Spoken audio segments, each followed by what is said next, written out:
Bed road ખાતે આવેલ પ્રાણનાથ હોસ્પિટલમાં કોરોનાની સારવાર લઈ રહેલ અને ત્યારબાદ સાજા થયેલા કતાર ગામના 71 વર્ષીય વૃદ્ધને રજા અપાતા વૃદ્ધના પરિવારજનો દ્વારા ડોક્ટરને હોસ્પિટલના તંત્રનો આભાર વ્યક્ત કરાયો હતો। સુરતમાં કોરોનાનો કાળો કેર વર્તાઈ રહ્યો છે। જો કે તબીબોની સૂઝબૂછતાથી અનેક લોકોના જીવ હાલ કોરોનાથી બચાવવામાં સફળ થવા પામ્યા છે। તે સુરત શહેરના કતારગામ ખાતે આવેલા અનાથ આશ્રમ પાછળ હરિહરી સોસાયટીમાં રહેતા 71 વર્ષીય વૃદ્ધ મોહનભાઈ નારણભાઈ રાવલ ગત તારીખ 17મીએ કોરોના પોઝિટિવ આવતા સ્મીમેર હોસ્પિટલમાં તેમને દાખલ કરવામાં આવ્યા હતા અને ત્યાંથી એકાદ દિવસમાં તેમને વેડ રોડ ખાતે આવેલા પ્રાણનાથ હોસ્પિટલમાં ટ્રાન્સફર કરવામાં આવ્યા હતા, જે 1 મહિનાની સારવાર બાદ વૃદ્ધ કોરોનાની માત આપવા સફળ રહેવા પામ્યા હતા અને બુધવારે વૃદ્ધ મોહનભાઈ રાવલને હોસ્પિટલમાંથી રજા અપાતા તેમના પરિવારજનો દ્વારા હોસ્પિટલના સ્ટાફ, ડોક્ટર અને સંચાલકોને તેમને આભાર વ્યક્ત કર્યો હતો। સ્વામી લક્ષ્મણ જ્યોતિ શ્રી પ્રાણનાથ આરોગ્ય ટ્રસ્ટ સંચાલિત શ્રી પ્રાણનાથ હોસ્પિટલના હું અત્યારે ચેરમેન પદ છું। આ સંસ્થાની સ્થાપના બ્રહ્મલીન 108 સ્વામી શ્રી તારતન જ્યોતિજી મહારાજજીએ આ સંસ્થાની સ્થાપના કરી હતી।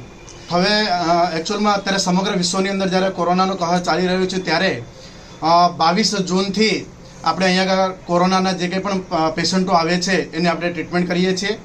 આમ 150 બેડ અત્યારે કાર્યરત છે, એમાં 75 બેડ જે એસએનસીમાંથી સિવિલ અને સ્મેરમાંથી પેશન્ટો જે આવે છે એના માટે રિઝર્વ બેડ આપણે રાખ્યું છે અને 75 બેડની અંદર લગભગ 40 થી 45 પેશન્ટ ડાયરેક્ટ આવતા હોય એના માટે અને બાકીના જે બેડ છે એ રેગ્યુલર જે પેશન્ટો છે એના માટે આપણે અલગ રાખ્યું છે। કોવિડની વાત અત્યારે પૂરી કરીએ તો આખી હોસ્પિટલમાં કયા કયા પ્રકારની સારવાર આપે છે? હાજી, આપણા પ્રાણનાથ હોસ્પિટલની અંદર મલ્ટી સ્પેશિયાલિટી છે, એમાં લગભગ દરેકે દરેક વસ્તુની અહીંયા આગળ આપણે ટ્રીટમેન્ટ કરીએ છીએ અને કોરોનાની અંદર લગભગ 210 જેટલા સ્ટાફો અત્યારે કોરોનાના મરીજોને પાછળ સેવામાં તત્પર છે। ડૉક્ટર આસિફ પઠાણ છે, હું અહીંયા પ્રાણનાથ હોસ્પિટલમાં as a MD physician consultant તરીકે વર્ક કરું છું। અહીંયા લગભગ 22 જૂનથી જે કોરોનાનું સ્ટાર્ટ થયું છે ત્યાંથી લગભગ દરરોજ રેગ્યુલર પેશન્ટ અને સ્મીમેર કાં તો સિવિલ હોસ્પિટલમાંથી પેશન્ટ આવે છે। અત્યાર સુધીમાં કેટલા ટકા પેશન્ટની રિકવરી તમારા હોસ્પિટલ દ્વારા કરવામાં આવી કોવિડની ખાસ કરી? જો એમાં ડિપેન્ડ કરે છે કે પેશન્ટ કઈ કન્ડિશનમાં આવે છે। જેવા કે અર્લી પ્રેઝન્ટ થાય છે, 2-3 દિવસમાં એમને સિમ્ટમ્સ ખબર પડે છે અને જેટલા જલ્દી એ લોકો હોસ્પિટલ કે ડૉક્ટર પાસે પહોંચે છે એવા પેશન્ટમાં ઓલમોસ્ટ 90 to 95% રિકવરીના ચાન્સીસ હોય છે। કેટલાક પેશન્ટ એવા હોય છે કે જેમને બહુ વધારે કન્ડિશન બગડી જાય છે, 15-20 દિવસ સુધી ઘરે બેસી રહે છે, કાં બીજી જગ્યાએ બહારથી દવાઓ લેયા કરે છે અને જેમનામાં લંગ ઇન્વોલ્વમેન્ટ ન્યુમોનિયા બહુ વધારે થઈ જાય છે, એવા પેશન્ટમાં રિકવરીના ચાન્સીસ ઓછા હોય છે। તો પણ આપણી હોસ્પિટલમાંથી પણ એવા પેશન્ટ જે બાયપેપ પર પણ ચડેલા છે, જેવા કે આપણે બહારથી વેન્ટિલેટર આપીએ છીએ, એવા પેશન્ટ પણ આપણે કેટલાક ટ્રીટ કરીને ઘરે મોકલ્યા છે। ડૉક્ટર સાહેબ, આજે એક ડિસ્ચાર્જ કરવાનું છે, એ પેશન્ટનું નામ જણાવો ને એમની ઉંમર કેટલા વર્ષની હતી અને કઈ કન્ડિશનમાં આપની પાસે આવેલું હતું? પેશન્ટ એકચ્યુઅલી મોહનભાઈ નારણભાઈ રાવલ કરીને છે, 72 વર્ષની ઉંમર છે। પેશન્ટને 4-5 દિવસથી તકલીફ હતી। લગભગ 11 જુલાઈના પેશન્ટ સ્મીમર હોસ્પિટલમાં એડમિટ થયું હતું, ત્યાંથી લગભગ બીજા જ દિવસે 12 જુલાઈના આપણે ત્યાં આવી ગયું હતું પેશન્ટ।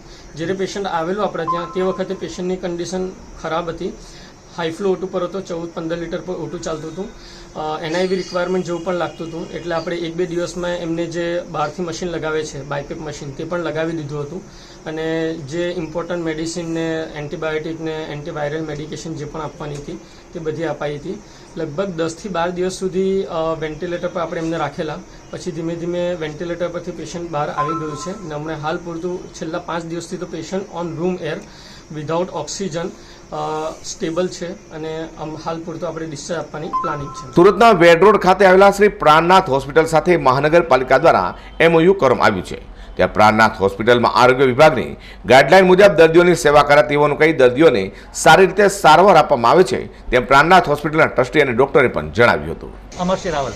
અમરસિંહભાઈ મોહનભાઈ રાવલ। અમરસિંહભાઈ, કોણ પેશન્ટના શું આપ સગા થયા? મારા પિતાશ્રી છે। કઈ હોસ્પિટલમાં હતા? આપણે સ્મીમેરમાં ગયા હતા, ત્યાંથી પ્રાણનાથ હોસ્પિટલમાં આવ્યા અહીંયા। કેટલા સમય પહેલા આવેલા? અમે 1 મહિના પહેલા આવ્યા અહીંયા। અચ્છા, આજે શું થઈ રહ્યું છે અહીંયા? આજે ડિસ્ચાર્જ થઈ રહ્યા પપ્પા અને મને એ વાતને બહુ આનંદ છે કે પ્રાણનાથ હોસ્પિટલ તરફથી જે એમણે મહેનત કરી છે આસિફ સાહેબે, પછી અહીંયાના જે બધા સ્ટાફ છે, ગોપી મેડમ એ લોકોએ ખાસો મહેનત કરી અમારા પપ્પાના સાજા કરીને આજે મોકલી રહ્યા છે। સુરતના પ્રાણનાથ હોસ્પિટલ સહિત હોસ્પિટલના તબીબો હાલ તો કોરોનાની મહામારીમાં દર્દીઓ માટે હાલ તો પોતાના જીવને જોખમમાં મૂકી સારવાર કરી રહ્યા છે। પ્રકાશવાળા સાથે અઝર કુરેશ સુધી 24 ન્યૂઝ.